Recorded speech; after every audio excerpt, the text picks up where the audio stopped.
దేవుని నామానికి వందనాలు. ఈ పగటి వేళ దేవుని యొక్క సన్నిధిలో ఆరాధనలో పాలు పంచుకోవడానికి దేవుడు మనందరికీ దయచేసిన గొప్ప కృపా వాత్సల్యాన్ని బట్టి దేవునికి స్తోత్రం.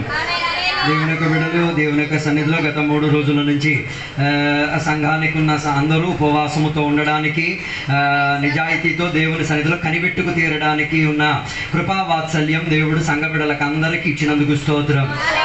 ఈ 3 రోజుల ఉపవాస ప్రార్థన కూడికలో దేవుడు మనతో వాక్యాధారం ద్వారా మాట్లాడడానికి, విడుదలిప్పించుకు తీరడానికి దేవుడు గొప్ప సహాయము సామర్థ్యం మా అందరికీ దయచేసినందుకు దేవునికి స్తోత్రం. దేవుని యొక్క కృప ఎంతో గొప్పది, దేవుని యొక్క ప్రేమ ఎంత శ్రేష్టం చెందేది. దానిని ఎవరు కూడా నోరులారా వివరించలేరు, వ్యాఖ్యానపరచుకోలేరు. దానిని అర్థం చేసుకు తీరడానికి దేవుడు మనకి సంఘాన్ని ఇచ్చినందుకు దేవునికి స్తోత్రం. కాపరులను దేవుడు ఇచ్చినందుకు దేవునికి స్తోత్రం. ఆరాధన దేవుడు మనకి ఇచ్చినందుకు స్తోత్రం. సమయం, సందర్భం, అవకాశం దేవుడు ఇచ్చినందుకు స్తోత్రం. దొరకలేనివాడు దౌర్భాగ్యుడు. ఆయన జీవితం గురించి మనం పట్టించుకోవాల్సిన అవసరమే మనకి లేదు. ఈరోజు చదివిన వాక్య భాగంలోకి మనం వెళ్దాం. అక్కడ చదివిన వాక్య భాగంలో లేవియాకాండం 7వ అధ్యాయంలో చదివినప్పుడు మనకి కనబడిన ప్రాధాన్యత కలిగిన ఒక విషయం ఏంటిది?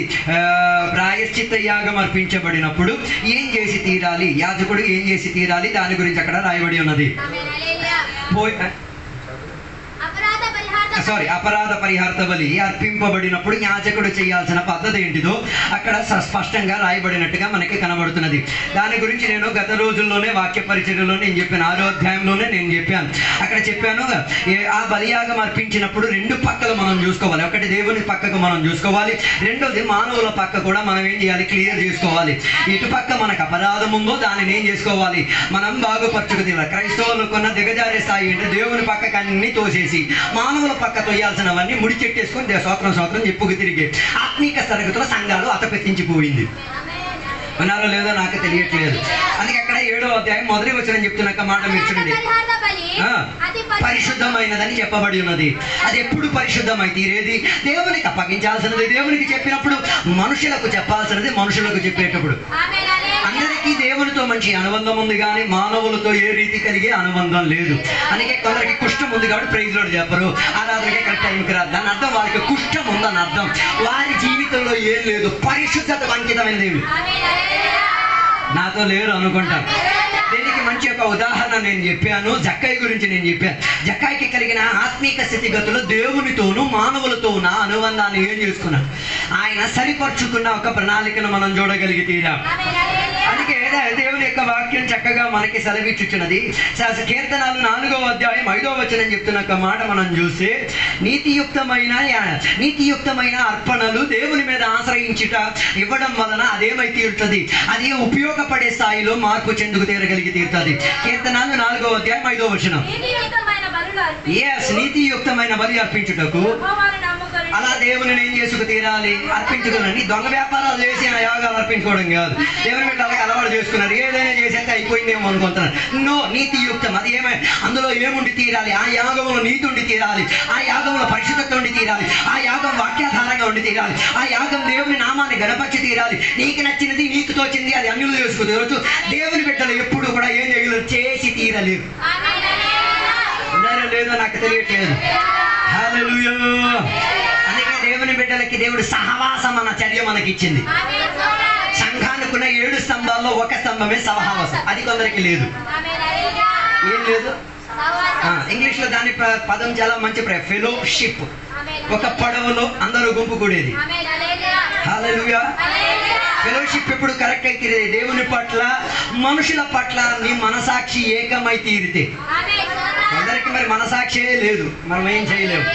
మరి మనసాక్షి లేకపోయినా పర్లేదు, దేవుడు నీకు మనసాక్షిని ఇవ్వడానికి సహాయపడి తీరుతారు. అందుకే నేను చెప్పి రావడానికి ఉన్నదే, నీ నీతియుక్తమైన యాగం ఏమై ఉండి తీరాలి, దేవుని మీద ఆశ్రయపరిచి తీరేంతటిగా ఉన్న అనుబంధాన్ని తెలిపించుకు తీరాలి. అంతటితో వాక్యం ఆగిపోవట్లేదు. 51వ కీర్తన దాని 16వ వచనం 17వ వచనం చదవగలిగితే మనం అక్కడ చూడగలిగిన మాట, దేవుడు యాగార్పణలను కోరే దేవుడు కాదు, కానీ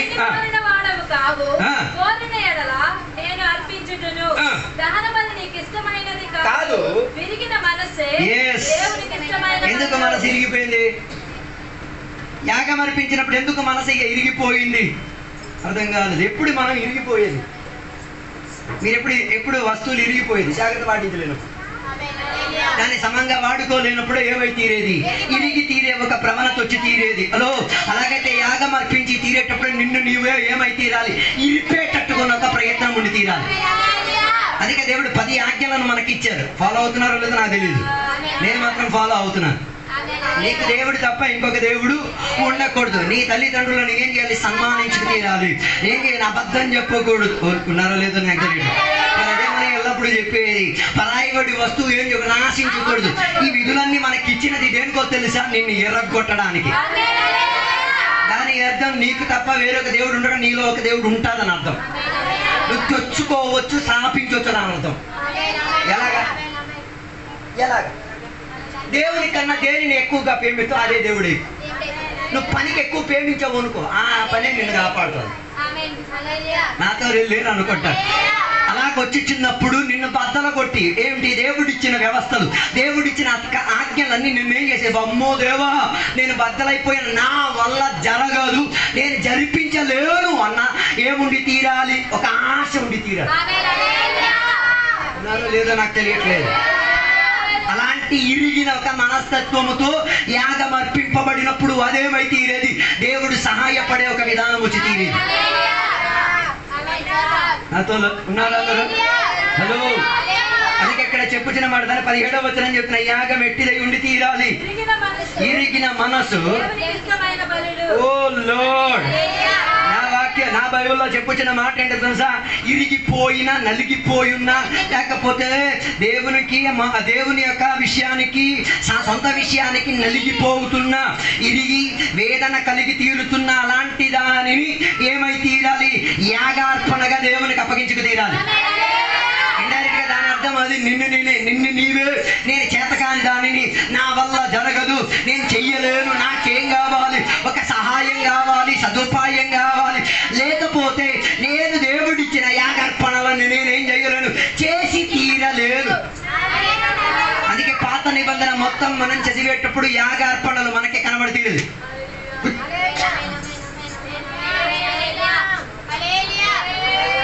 యాగార్పణలు మనకి కనబడి తీరేది. యాగార్పణలకున్న ప్రత్యేకత ఏం కాదు, దేవుని తట్టు నిన్ను తిప్పడానికి, దేవుడు నీకు అవసరం అన్నది బోధించి తీరడానికి. ఒక ప్రశ్న, దేవుడు నీకు అక్కర్లేని ఒక గడియ చెప్పు. ఎవరు లేరు? అక్కర్లేదు మీకు? దేవుడు మీకు అక్కర్లేని ఒక గడియ చెప్పు. ఏ గడియలు? దేవుడు మీకు అందరికీ కావాలి. దేవుడు లేకపోతే ఏం చేయలేవు. ఒక్క నిమిషం, ఒక గడియ కూడా మనం ఏం చేయలేము, బతకలేము. అలాగైతే బతికి తీరడానికి ఆయన విధులు నీకు గట్టి ఉండి తీరాలి. ఆయన విధులు నీకు నొప్పి ఉండి తీరాలి. ఆయన విధులు నీకు నెరవేర్చలేని సఖ్యమై ఉండి తీరాలి. అప్పుడే నీకు ఎవరు అవసరం వచ్చి తీరేది? నీకు అవసరం వచ్చి తీరేది బలి వస్తువులుగా. మేక కాదు, దూడ కాదు, కోడి కాదు, ఏదైనా బలి వస్తువు కాదు. బదులుగా ఎవరు రావాలి? సాక్షాత్ దేవుని పోలిక కలిగిన వాడు, దేవునితో సమరూపి కలిగిన వాడు, దేవుని యొక్క రక్తానికి సంబంధి, దేవుని యొక్క ఆత్మకు ఐక్యం చెందినవాడు. అందుకే యేసయ్య వచ్చి తీరినది.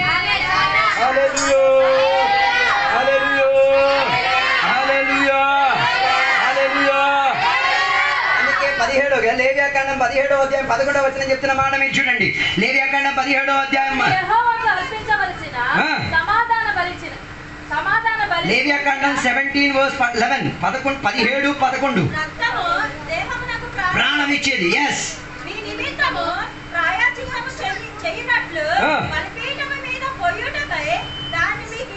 ఓ లోడ్, నీ ప్రాణానికి, రక్తం నీ శరీరానికి ఏమి ఇచ్చి తీరేది? జీవం, ప్రాణం ఇచ్చి తీరేది. అలాగైతే ఆ ప్రాణం ఇచ్చి తీరే దానితో, ఆ సామగ్రితోనే యేసయ్య ఏం చేసి తీరింది? యాగార్పణ అర్పించుకు తీరేది. అలాగైతే ఎప్పుడు యేసయ్య దేవుని తోడుండడం మాత్రం కాదు, దేవుని యొక్క రక్తం మీద ఆశ్రయించాలి. మన దేవుని యొక్క దెయ్యాలు వచ్చినప్పుడు యేసు రక్తం చేయి, యేసు రక్తం, ఆరాధన యేసు రక్తం చేయకూడదు, పాటల్లో యేసు రక్తం చేయకూడదు, వాక్య పరిచర్యలో యేసు రక్తం చేయకూడదు, పని పాటల్లో యేసు రక్తం చేయకూడదు. ఎప్పుడు దేము వచ్చేది? దురాత్మలు బయటికి రావాలి. నేను చూశాను కొందరు విశ్వాసుల్ని, దురాత్మ వచ్చిన యేసు రక్తం చేయి, కలిసేయడానికి వెళ్ళంట, యేసు రక్తం చేయకూడదు. ఓ బాబు, యేసు రక్తం చేయని చెప్పేది అది విజయానికి ఉన్న లక్షణం, అది దేవునికి గణపరిచే లక్షణం. నీకు ఆ రక్తంతో అంటి తీరితే, ఆ అంటి ఉన్న రక్తం నేనేం చేసి వెడ్డిపించుకు తీరగలిగింది. అందుకే కదా ఇశ్రాయేలు ప్రజలు వారి ద్వారబంధ పలకల మీద ఏం పెట్టి తీరేది? రక్తాన్ని రాసుకు తీరేది. అందుకే కదా రాహాబు తన ఇంటి గవినిగాడు ఒక ఎర్రపు రంగుతో ఉన్న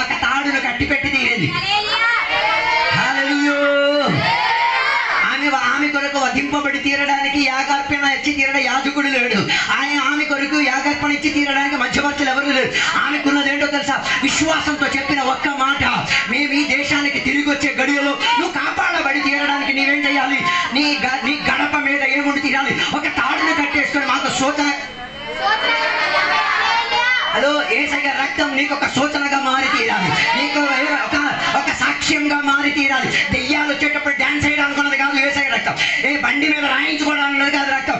యేసయ్య రక్తం నాకు జీవమై ఉన్నది, నాకు ప్రాణమై ఉన్నది, నాకు ఊపిరై ఉన్నది.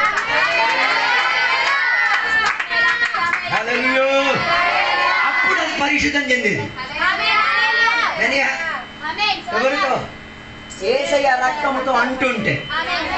కొందరికి రక్తంలోనే ఈరోజు జబ్బులని. అందుకే ఏమొచ్చేస్తుంది? Heart attack, గుండెపోటే. ఎందుకు రావడానికి కారణం? క్లియర్ లేదు, హార్ట్ క్లియర్ లేదు. ఇదే అందుకే కదా బైబిల్ చెప్తే హృదయం అన్నిటికరా. అందుకే హృదయం లోపల దూరికెళ్ళేది నీళ్ళు కాదు, హృదయం లోపలకు దూరికెళ్ళేది చెమట కాదు, హృదయం లోపల దూరికెళ్ళే కారా నీళ్ళు కాదు, హృదయం లోపల దూరికెళ్ళేది చెవులు ఏం కాదు, కన్నీరు కాదు. హృదయం లోపలకు దూరికెళ్ళేది ఏంటిది? ప్రాణం ఇచ్చిన రక్తం. అందుకే నిన్ను నీవు శుభ్రపరిచి తీరడానికి ఏముండి తీరాలి? నీ కొరకు అప్పగింపబడిన 3 సబ్బులు ఉన్నాయి. ఒకటి యేసయ్య రక్తం, రెండోది యేసయ్య నామం, మూడోది యేసయ్య వాక్యం. అడుక్కో. స్నానం చేసేటప్పుడు కాదు, ఆరాధన చేసేటప్పుడు కాదు, ఎల్లప్పుడు ఏం చేయాలి? ఈ 3 రక్తముతో నిన్ను నీవేం చేయాలి? కడిగించుకు తీరాలి, నిన్ను నీవు శుభ్రపరచుకు తీరాలి. వాక్యం చెప్పిందంటే చెప్పిందే, కడిగారంటే కడిగారు అంతే. మరి నువ్వు కడుగుబాటు పొందుకోవడానికి ఇష్టం, నాకు వాక్యం అక్కడ నీ ఇష్టం, నీకు అర్థం. దాంతో మనకే సంబంధం లేదు. హల్లెలూయా, హల్లెలూయా.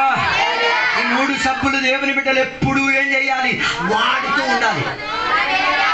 ఉపవాసం చేసే కారణం ఏంటిది? వాడిక కరెక్ట్ లేకపోవడం వల్లనే ఏం చేసేది? అది మనకి లేదు, లేదు, ఫాస్టింగ్ లేదు. వద్దు, చేయొద్దమ్మా, నో ప్రాబ్లం. నేను చేయకుండా ఉండమమ్మా మీరు. Hallelujah, hallelujah, praise the lord. చేయవద్దు, నో ప్రాబ్లం. చేయకపోతే ఏమవుతుంది? మాలిన్యం ఎక్కువ అవుద్ది. కొవ్వు ఎక్కువ అయి తీరుతుంది. Hello, praise God. అందుకే కొవ్వు అరగ తీయడానికి, మనసును శుద్ధిపరచుకు తీరడానికి, దేవునితో నా అనుబంధాన్ని క్లియర్ పరచుకు తీరడానికి దేవుడు ఏమైనా వ్యవస్థ ఇచ్చి తీరింది? ఉపవాసం అన్న చర్య ఇచ్చి తీరింది. దాని వలన నీకు తెలియకుండానే వచ్చి తాకిన కొన్ని దురాత్మలు నిన్నేం చేసి తీరొచ్చు? విడిచెట్టింది తీరొచ్చు. కొన్ని దేవునికి కానిది, వాక్యానికి ఆధారం కాని దానిని నీకేం చేసి వేలెత్తి చూపించి చెప్తా, నాయన ఇక్కడ నీకేం కావాలి? శుద్ధైన క్రమావళి కావాలి అన్నది గుర్తుపెట్టి. అలాగైతే ఆ దేవుని బిడ్డలు ఎల్లప్పుడూ ఏమై తీరాలి? యాగార్పణ గురించి ఎప్పుడు కడుగుబాటు కలిగి ఉండి రెడీగా ఉండి తీరాలి. ఎప్పుడు యేసయ్య రక్తంతో కడిగించుకు తీరాలి, యేసయ్య నామముతో కడగబడి తీరాలి, యేసయ్య వాక్యముతో కడగబడి తీరాలి. అందుకే వాక్యం చదవాలి, వినాలి అని చెప్పేది. వాక్యం చదవాలి, వినాలి. ఏ సాలకాడ ఉన్నావో ఆ సాలకాడ తిను. ఊరంతా ఏరిగిడే. మా ఊర్లో కొన్ని ఆవులు తిరుగుతున్నాయి, ఈ ఊర్లో కూడా తిరుగుతున్నాయి కదా. అయ్యి ఉండదు, అమ్మ ఉండదు, ఎవడు సొమ్మని తినేస్తాయి. హలో, సాలలో ఉన్న పశువు కన్నా ప్రత్యేకత ఏంటి? దానికి టైం టు టైం దానికి పరిచయం, దానికి స్నానం చేయిస్తారు, ఫ్యాన్ వేస్తారు, ఏసీ వేస్తారు. అప్పుడప్పుడు దానికి ఏం చేస్తారు? మందులు కూడా పెడతారు. నువ్వు ఎక్కడ ఉన్నవాడుగా నువ్వు ఊహించేసుకో. హలో, చెప్పలేదు. అందుకే సాలలో ఉన్న దానికి జబ్బు రాదు. ఒకవేళ వచ్చిన దానికి ప్రత్యేక పరిచయం చేస్తారు. హల్లెలూయా, హల్లెలూయా. అందుకే జబ్బు రాకుండా దేవుని బిడ్డలు ఏం చేయాలి? సాలలో ఉండడానికి ప్రయత్నం చేయండి. మంచి కాపరి ఎదుట, మంచి సంఘ కాపరితో ఎల్లప్పుడూ అనుబంధం పెట్టుకొని ఉండడానికి ప్రయత్నం చేయండి. ఆయన చచ్చిపోయిన తర్వాత సాక్ష్యాలు చెప్పడానికి కాదు, బతుకునేటప్పుడు ఆయన కలవ. చచ్చేటప్పుడు మోసి పేద రుణం, ఏం రుణం తీసేస్తాడు. కాపరి ఉన్నప్పుడు కాపరితో ఏమై ఉండి తీరాలి? అంటు కలిగి ఉండి తీరాలి. హల్లెలూయా. అందుకే నేను చెప్పొచ్చిన ఉద్దేశం, ప్రాణం ఉంది, రక్తంలో ఏముంది? ప్రాణం ఉంది. ఆ ఏం చేసి తీరింది? మన కొరకు అర్పించుకు తీరింది. హల్లెలూయా. అందుకే ఎబ్రీ పత్రిక 11వ అధ్యాయం 6వ వచనం చెప్తున్న మాట, దేవునిని ఇష్టపరిచి తీరాలంటే నీకేముండి తీరాలి? విశ్వాసం కలిగి ఉండి తీరాలి. దేవునికి ఇష్టడై ఉండుట అసాధ్యము. దేవుని యొద్దకు వచ్చేవాడు ఆయన ఉన్నాడనియు తన్ను వెతుకు వారికి ఫలము దయచేయవాడనియు నమ్మవలెను. Praise God. ఏం కావాలి మనకి? ఫెయిత్. ఫెయిత్. ఆమేన్. విశ్వాసం కావాలి. ఆమేన్. హల్లెలూయా. నన్ను లేదు. హల్లెలూయా. ఏం కావాలి? విశ్వాసం. విశ్వాసం అంటే ఎవరు లేరు, మీకు విశ్వాసం లేదేమో. What is faith? విశ్వాసం అనగా ఏదో చెప్పండి, పర్లేదు. కనబడలేని దానిని నీకు విశ్వాసం అన్న ఆధార చర్యలో కనిపెడేది. అర్థం కాలేదు. నాకు 1000 రూపాయలు కావాలి, నాకు 1000 రూపాయలు కావాలి. నేను ఎలాగ ఆశించేది? 1000 రూపాయలు నాకు అక్కడ వచ్చేసింది. వచ్చిన దానిని ఏం చేయాలి? దేవా, ఆ 1000 నా దగ్గరికి వచ్చి నేను నన్ను ఇచ్చి సహాయపరిచినందుకు దేవునికి స్తోత్రం. అందుకే ఇక్కడ యేసయ్య చెప్పిన ఉదాహరణ చాలా మంచిది. ఆవగింజంత విశ్వాసం ఉంటే నీ ముందున్న కొండ ఏమై తీరుతుంది? కదిలిపోతుంది. జవాబు చెప్పాలి. ఆవగింజను ఒక పక్క పెట్టండి, కొండని ఇంకో పక్క పెట్టండి. అందులో విశ్వాసం ఏంటిది? అందులో విశ్వాసం ఏంటి? నేను కొండ పెద్దడం ఏం అడగలేదు. నేను అడిగింది ఆవగింజ ఒక పక్క, కొండ ఇంకో పక్క. అందులో విశ్వాసం ఏంటిది? ఆవగింజ ఎంత ఉంది? అతి చిన్నది. అది ఆ కొండను ఏం చేసుకోగలిగి తీరుతుంది? సముద్రంలో పడేసి. పవర్ఫుల్. అంత శక్తియుక్తం చెందేదా? నీ బుద్ధిలో ఆలోచిస్తే అవదు, సైన్స్లో ఆలోచిస్తే అవదు. దానికి ఏం కావాలి? విశ్వాసం అన్న చర్య కావాలి. దానికి ఏం చేయాలి? ఆ విత్తనాన్ని నాటి వేయండి.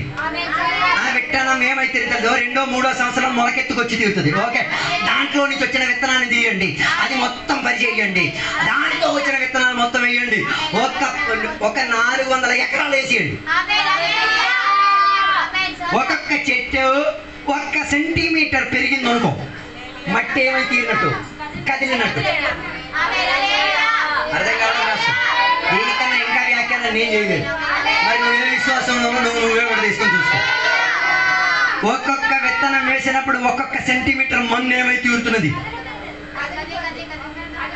అలా కదిలి కదిలి కదిలి కదిలి కదిలి సముద్రముకున్న నీళ్లు కొండ మీదకి ఎక్కి ఎక్కి ఎక్కి ఎక్కి మెల్లిగా కొండ ఏమై తీరుతుంది? సముద్రం లోపల మరి కొన్ని రోజులు పోయాక నీకు నీళ్ళే కనబడతాయి తప్ప, సముద్రమే కనబడతాయి తప్ప ఏం కనబడదు. హల్లెలూయా. ఇది విశ్వాసం అని చెప్పి దీన్ని మనం ఈ విశ్వాసంతో కొండను చూడుతున్నాం. విశ్వాసం దేన్ని చూడట్లేదు, ఆవగింజను చూడట్లేదు. దాని అర్థం నీ చేతిలో ఉన్న పితుకుడు ఆవగింజ చాలు. ఆ విస్తారం చెందే ఎదుగుదల లేని, కదింపు లేని కొండను ఏం చేసి తీరొచ్చు? మెల్లిమెల్లిగా పడేసి తీరు. అలా విశ్వసించగలిగి తీరితే 1 సెకండ్లో ఎన్నో నెలలు సంవత్సరాలకు జరిగిన చర్య 1 సెకండ్లో జరగచ్చు.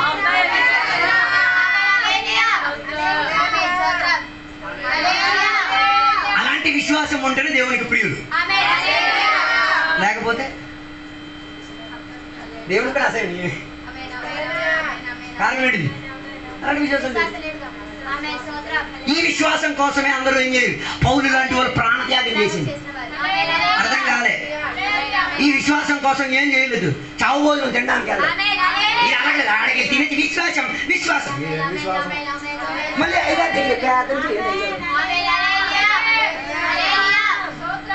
ఇండైరెక్ట్ గా ఎవరిని ఇన్సల్ట్ చేస్తున్నావు? దేవుని ఇన్సల్ట్ చేస్తున్నావు. చేసుకో. నీకున్న వాక్యాలను నేర్పించి నువ్వు చేసుకో, నాకేం బాగుంది. వాక్యం చెప్పుచున్నది వివాహం అన్ని విషయంలో ఘనత చెంది దానిని ఏం విడాకులతో ఏం చేయకూడదు, ఎరగొట్టకూడదు. చెప్పితే చెప్పబడిన శ్రేణి. మరి నా విశ్వాసం విడాకులు ఇచ్చేసి మళ్ళీ పెళ్లి చూసుకుంటే ఏ ప్రాబ్లం? మరి ఏ ప్రాబ్లం? నువ్వు నమ్మిన విశ్వాసం పెట్టి ఉంటుంది. మరి నువ్వు అలా చెప్తే దానికోసం నువ్వు ప్రాణార్పణ ఇచ్చింది. అలాగైతే ఈ అదృశ్యముగా ఉన్న ఆ పరిచర్య కొరకు ప్రాణం ఇచ్చేది, ఏమిచ్చేది? హృదయాన్ని ఇచ్చేది, జీవిత వ్యవస్థలు అన్నీ. అందుకే కదా పౌలు తలకాయ మీద కత్తి పెట్టేది అన్నారు, ఈ ఏసై గురించి నువ్వేం చెయ్యొద్దు, పలకొద్దని చెప్పారు. ఆడనని పలుకుతారు. కత్తి పెట్టి రాత్రి మొత్తం కత్తి దౌడు చేస్తున్నాను. నువ్వు దాడి చేసుకోరా బాబు, వేడి చేస్తావు చేసుకో. ఈ విశ్వాసం నేనేం చేసేది లేదు, వదిలిపెట్టేది లేదు. ఎప్పుడైనా ఊహించారా ఒకడికి సువార్త చెప్తాడు మారుతాడా?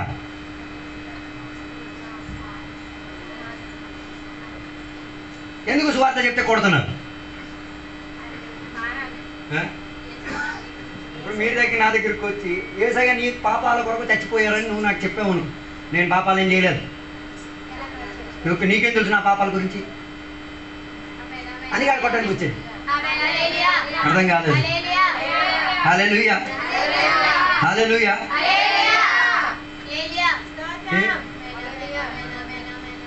ఒక సెల్లును కూడా చంపలేని ఎవడైనా ఉన్నాడా? సెల్ అంటే మన శరీరంలో ఉన్న కాణు. ఎవడైనా ఉన్నాడా? నువ్వు నీళ్ళు తాగేటప్పుడు ఎన్ని సెల్లులు తినేస్తున్నావు? ఎంత శుభ్రం చేసి తినా, నీ పేగులు మొత్తం సెల్లులతోనే నిండు, బ్యాక్టీరియాలతోనే నిండు. నీకు తెలియదు, మైక్రోస్కోప్ కావాలి ఈ సంక్రమణాలంటే. నాతో లేరు అనమాట. హలో, ఏ ప్రాణికి ఏటికి హాని చేయకుండా నువ్వు అన్నిటికీ హాని చేస్తున్నావు. నువ్వు మాట్లాడినప్పుడు ఎన్ని సెల్లులు తెచ్చిపోతాయి, నువ్వు ఊస్తున్నప్పుడు ఎన్ని సెల్లులు బయటికి వెళ్ళిపోతున్నాయి. హలో, నాతో కలిసి ఇవన్నీ అదృశ్య లోకంలో జరుగుతున్నది, కనబడలేని. మైక్రోస్కోప్ కావాలి ఇవన్నీ ఏమై తీరడానికి, కనబడి తీరాలి. అలాగైతే నీ విశ్వాసం దేవునికి కనబడి తీరేది. అందుకే కదా నడువంగిన ఒక స్త్రీ యేసయ్య వెనకాతల వచ్చి, నడువంగిన స్త్రీయేనా? మీరు కాన్షియస్గా ఉన్నారా లేదా, వింటున్నారా లేదా, లేక ఉన్న మాత్రం ఏం చేస్తున్నారా తెలియదు కదా. అది ఒక స్త్రీ ఏమై ఉంది, రోగాక్రాంతులై ఆమె శరీరంలో ఏం వెళ్ళిపోతున్నది, రక్తం ధారధారగా వెళ్ళిపోతున్నది. దానిని ఆపి తీరడానికి ఆమె ఏం చేసి తీరింది? ఒక గుంపులో చేరి తీరింది. దేనికోసం ఆ గుంపులో చేరింది? మరి మీరెందుకు గుంపులో చేరారు? మీరు రాసుకొని చదువుకోండి, నాకు తెలియదు. ఆమె ఎందుకు ఆ గుంపులో చేరింది? ఏసైనా ఏం చేయడానికి? దానికోసం ఆమె చేసిన పద్ధతి ఏంటి తెలుసా? వెనక నుంచి ఎక్కడికి వచ్చింది? మనదంతా రివర్స్ ఆడు, ముందు నుంచి వెనక్కి వెళ్ళిపోతారు. రక్షణ పొందడం అన్ని ముందు ఉంది, ఇప్పుడు అన్ని వెనక. ఆమె దగ్గర నుంచి వెళ్ళి పాఠం నేర్చుకోండి. ఆమె ఏం చేసింది? ఆమె విశ్వాసం ఆమెను ఏం చేసింది? ముందుకి ముందుకి ముందుకి ముందుకి ముందుకి. విశ్వాసం కోల్పోయిన బాగా అర్థం చేసుకుని టైంకి డిలే అవుతుంది, విశ్వాసం చెప్పింది నాకు. అడగడం కష్టం. విశ్వాసం లేనోడు ఏం చేయదు? సమయాన్ని గౌరవించుడు. ఆయన దోషం చేశాడని ఒక భావన ఏమి ఉండదు. హలో, హల్లెలూయా. అయ్యగారు అలాగే పిచ్చి పిచ్చిగా వాయిస్తుంటారులే, ఓకే. నువ్వు అలా ఆలోచించడం వల్ల నువ్వు దోషం చేస్తున్నావు. హలో, లేదా నాకు తెలియట్లేదు. అందుకే ఈమెకున్న విశ్వాసం, రక్తస్రావం అన్న ఆ స్థితిగతికి ఎక్కడుంది చికిత్స? అక్కడ నా దగ్గరకు ఉంది. నేను దానికి ఏమై తీరాలి? ముందుకు కొనసాగి తీరాలి. ప్రజల మధ్యలో నుంచి వారి మాటలను నేను సహించాలి, వారి ఎదిరింపు నేను సహించాలి, వారు నన్ను తంతే నేను సహించాలి. ఏది పడినా పర్వాలేదు, నేను ఎక్కడికి వెళ్ళి తీరాలి? యేసయ్య ఉన్న పంక్తిలో నెక్స్ట్ లైన్లో నేను ఉండి తీరాలి. ఇది విశ్వాసమై ఉండి తీరాలి. ఈ విశ్వాసం ఉంటేనే దేవుడు నేను అంగీకరించింది. ఇప్పుడు ఆలోచించి, నీ ప్రార్థనలో ఫస్ట్ లో ఉన్నావు, ఏసై తర్వాత నువ్వేనా? ఆరాధనలో ఏసై వెనకట్లో నువ్వేనా? మిగతా నేను చెప్పండి, మీరు. అందుకే ఎబ్రీ 11:6 చెప్తున్నా, విశ్వాసము లేక ఎవరు కూడా ఏం చేయలేరు. ఆ గుంపులో అంతమంది ఉన్నా కూడా ఒక్క ఆమె మాత్రమే దేవుని యొక్క ఇష్టాన్ని కొరకు విశ్వాసముతో ఎక్కడికి వెళ్ళింది? యేసయ్య వెనకాతలకు వెళ్ళి ఆయన వస్త్రపు, అది మరీ ఘోరం. ఈ గుంపు మధ్యలో ఆ వస్త్రములో ఉన్న మీరా జాతరెడ్డి గుంపు లోపలికి వచ్చి ఆ వస్త్రపు చెంగు ముట్టగా ఏమొచ్చి తీరింది, అట్నుంచి శక్తి ఇటు ప్రవహించింది, ఇటున్న శక్తి అటు వెళ్ళిపోయి తీరింది. ఒక ట్రాన్స్ఫర్ జరిగింది. ఈమెటి నుంచి విశ్వాసముతో వెళ్ళారు, అట్నుంచి మహాశక్తిగా విడుదల వచ్చింది. హలో హలో, ఆ ఒక్క చర్యలో ఆమె అతిక్రమాలు మొత్తం క్షమింపబడ్డది. ఆ ఒక్క ప్రాసెస్ లో. అందుకే యేసయ్య ఆమెకి ఏం చెప్పి పంపించేశారు, ఇక సిన్ నో మోర్. ఇక ఇది దీనికన్నా ఘోరం కలిగే స్థాయి నీలో ఏం చేయకూడదు, రాకూడదు. అంటే విడుదల పొందిన తర్వాత ఘోర స్థాయి కూడా రావచ్చు, రావడం కాదు తెచ్చుకోవచ్చు. ఉన్నారో లేదా నాకు తెలియదు. విశ్వాసం ఉంటే ఘోరం కలిగిన స్థితిగతి తొలగిపోవచ్చు. అపనమ్మకం చేస్తే విశ్వాసం చెందితే తొలగిపోదు, అపనమ్మకం చెందితే ఉన్నదానికన్నా ఘోరమైన అవుతుంది. అర్థం కాలేదు. అందుకే విశ్వాసం పోకుండా ఉండడానికి దేవుని యొక్క బిడ్డలు ఏం చేయాలి, దేవుని మీద ఆనుకు తీరాలి, ఆధారపడి తీరాలి. వాక్యం మాట మాటకి నీ విశ్వాసాన్ని పెంచుకోవాలి. దేవునికి దగ్గర ఉండి నీ విశ్వాసాన్ని ఏం చేయాలి పెద్దలు. అందుకే శిష్యులు చేసే చెప్పిన మాట, యేసయ్యా మాకు ప్రార్థన నేర్పించండి. కారణం ఏంటిది, ప్రార్థనే మా విశ్వాసాన్ని ఏం చేసి తీరేది, సహాయపరిచి తీరేది, ఉండి తీరడానికి. అందుకే ఇక్కడ దెయ్యం పట్టిన ఒక కుమారుడు తన నాన్న వచ్చి యేసయ్య, దేవా మా విశ్వాసాన్ని కాస్త ఏం చేయండి, పొడిగించండి, దాని ఎత్తు కాస్త పెంచండి, దాని లోతు కాస్త దించండి, దాని విస్తారత కాస్త పెంచండి. చెప్పిన 4 దిక్కుల నా విశ్వాసం ఏమై తీరాలి, ఎదిగే పాటుండి తీరాలి. అందుకే అతిక్రమం పెరగకుండా ఉండ నిమిత్తం నీ విశ్వాసాన్ని పెంచుకొని ఏం చేయాలి, యేసయ్య దగ్గర ఉండి తీరాలి. హల్లెలూయా. ఇది దేవుని పట్ల చేసే ఒక విషయం. ఇక మనుషుల పట్ల చెప్పే విషయం ఒక్క మాట చెప్పి ముగించేస్తారు. మత్తయి సువార్త 5వ అధ్యాయం 23వ వచనం. దాని తోడుగా ఇంకొకరు మార్కో సువార్తలకు పుస్తకం 11వ అధ్యాయం 25, 26. ఇద్దరు బైబిల్ తీసి చదివి సాయం చేయండి. మత్తయి సువార్త 5, 23, 24. చుండగా మీద నీ సహోదరునికి నీ విరోధమైనను కలదని అక్కడ నీకు జ్ఞాపకము వచ్చిన ఎడల అక్కడ బలిపీఠమును ఎదుటనే నీ అర్పణము విడిచిపెట్టి మొదట వెళ్ళి నీ సహోదరునితో సమాధాన పడుము. ఆరాధన మధ్య లెక్చెల్లడానికి అర్హత ఏంటిది, బాగా అర్థం చేసుకోండి. అర్థం కాలేదు అనుకుంటారు. ఈ డాన్సింగ్ ఇక్కడ పని చేయదు. ఆరాధన మధ్యలో ఏం చేయడు, ఎప్పుడు లెగ్స్ వెళ్ళొచ్చు. నువ్వు ఆరాధన మధ్యలో లెగ్స్ వెళ్తున్నావు, మాకు గుర్తు ఇదే వస్తుంది. ఏది గుర్తు వస్తుంది, నువ్వు ఎవరి మీదో కక్ష పెట్టుకుని క్షమాపణ అడగడానికి వెళ్తాం, అదే మాకు గుర్తు వస్తుంది. అర్థం కాలేదు అనుకుంటా. రెండోది మార్కు సువార్త 11, 24, 25, 26. మీకు ఒకడి మీద విరోధి ఏమైనానో కలిగి ఉన్న ఎడల మీరు నిలవబడి ప్రార్థన చేయనప్పుడల్లా వారిని క్షమించుడి. అప్పుడు పరలోకమందున్న మీ తండ్రియు మీ పాపములు క్షమించును. చెప్పలేదు నాతో కలిసి ఎప్పుడు కూర్చొని ప్రార్థన కాదు, ఎప్పుడు స్టాండ్ అండ్ ప్రే. కూర్చొని రిలాక్స్ ఉంటుంది. మరి నిలబడి చేయండి, కాసేపు ఏమి వస్తాయి, ఆటోమేటిక్ గుర్తొస్తాయి నువ్వు ఎక్కడెక్కడ పొరపాట్లు చేసావు. హలో నాతో ఉన్నారు. ఈ 2 వాక్యాలు చెప్తున్నా ఒకే విషయం. ఏం చేయాలి, నీ తోటి సహోదరుని ఏం చేయాలి, క్షమించి. నీ పక్కనోడు గురించి చెప్పలే, యువర్ ఓన్ యేసయ్య రక్తముతో ఉన్న సహోదరుడు, యేసయ్య వాక్యానికి ఆధారపడిన సహోదరుడు, యేసయ్య నామముతో జీవించిన సహోదరుడు, యేసయ్య వాక్యానుసారంగా జీవించిన ఆయనకి నీవేమై తీరాలి. వేదన కలిగిన స్థాయి ప్రార్థనలో కూడా కొందరు గుర్తు రావట్లేదు, కూడికలో కూడా కొందరికి ఏం చేయట్లేదు, అది ఒక తప్పు అని అనిపించట్లే. మరి ఏ విశ్వాసం చేయలేరు నాకు అర్థం కాదు.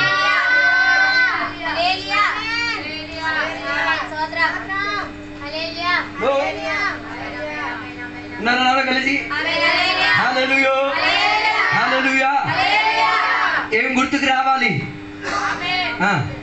సహోదరుని పట్ల ఆయన 24వ వచనం చెప్తున్న మాట, నీ సహోదరునికి నీ మీద పగ ఉన్నట్టు అనిపిస్తే నువ్వేం చేయాలి, ఎక్కడ వదిలేయాలి, నీ అర్పణను ఎక్కడ కూర్చున్నావో అక్కడ విడిచిపెట్టి వెళ్ళి చెప్పి ఎక్కడికి రావాలి? మరి ఎంత స్పీడ్గా వెళ్తాం మీరే ఊహించండి. మీరు వెళ్ళట్లేదు ఎందుకో నాకు అర్థమైపోయింది. వెళ్తే మరి తిరిగి రాదన్న విషయం. హలో, ఇలాగే మన అతిక్రమాలన్నీ ఏమై తీరేది? క్షమింపబడి తీరేది. అలాగైతేనే మన అర్పణ దేవుడు ఏం చేసేది? అంగీకరించేది. మన ప్రార్థనకు దేవుడు జవాబిచ్చేది. ఎప్పుడు? అతిక్రమాలకు విడుదల కలుగుతున్నప్పుడు ప్రార్థనకున్న జవాబు ఇన్స్టంట్ గా వచ్చి తీరేది. హలో, నాతో ఉన్నారో నాకు తెలియదు. అందుకే కదా పేతురు యేసయ్య దగ్గరికి వచ్చి చెప్పేది, నా సహోదరు నా పట్ల తప్పిదము చేసిన నేనేం చేయాలి? 7 సార్లు క్షమిస్తే చాలా. అప్పుడు యేసయ్య ఏం చెప్పారు? 70 times 7 70 మారు. దాని తర్వాత మళ్ళీ యేసయ్య దగ్గరికి రావాలి. అంత ఓపిక కూడా ఉండదనే దేవుడు హెచ్చరికించింది. హలో, ఒక్కసారి తప్పు చేస్తే నేను అంత అస్సలు మాటలాడను.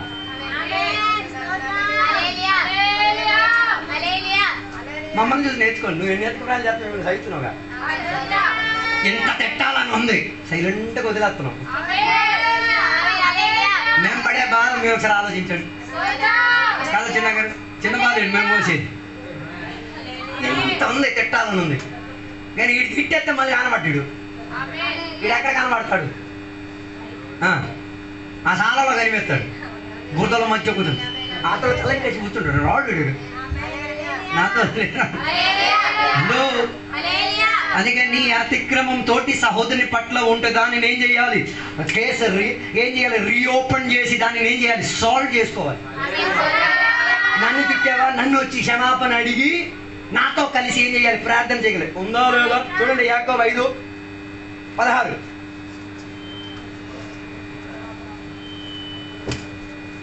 ఓ లోడ్, ఎలా ఒప్పుకునేది? వెళ్ళి రాహుల్ సారీరా, నేను కొట్టాను, తిట్టాను. అప్పుడు ఆడేమంటారు? ఓ నేను ఆడే నాకెలా చెప్తాను, నేను ఆడుకో సారీరా లేరు. అప్పుడు వాళ్ళిద్దరూ కలిపి చెయ్యూతనిచ్చి ఒక ప్రార్థన ఉంది. ఉన్నారో లేదో నాకు తెలియట్లేదు. దాని తర్వాత రాసిన మాట, చివరి మాట, అలాగైతే ఎందుకు ఆ వ్యాధి వచ్చింది?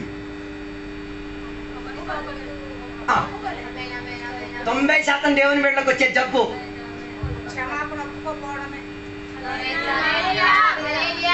ప్రార్థన చేసినా పోదు, పాస్టర్ నెత్తి మీద కాదు, కానీ ఎక్కడ డాన్స్ చేసినా పోతుంది.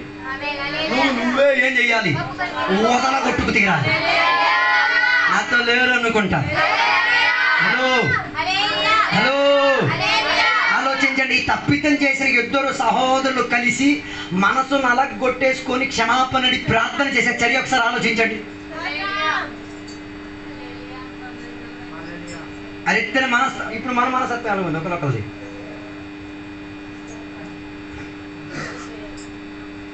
కానీ వాళ్ళిద్దరు మనస్తత్వం ఎలాగుంది? లేదా క్లియర్ అయిపోవాలి, బాగైపోవాలి. ఆటోమేటిక్ ఇద్దరిలో ఏమై తీరుతుంది? స్వస్థత ప్రవహించింది. తర్వాత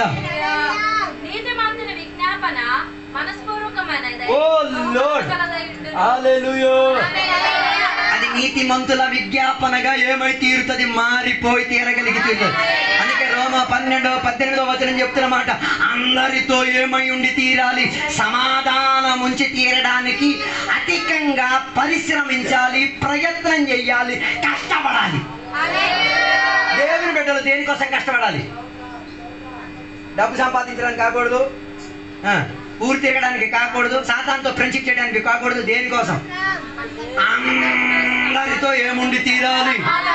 శాంతి శాంతి శాంతి. నేను మన శాంతి గురించి ఏం చెప్పట్లేదు. నేను ఎందుకంటే నా మాటలు నేను ముగించాలనుకుంటున్నాను. అందరితో సమాధానం కలిగి ఏమై ఉండి తీరాలి? ఉండి తీరడానికి ప్రయత్నం. అలాగైతేనే ఎత్తబడి తీరేది.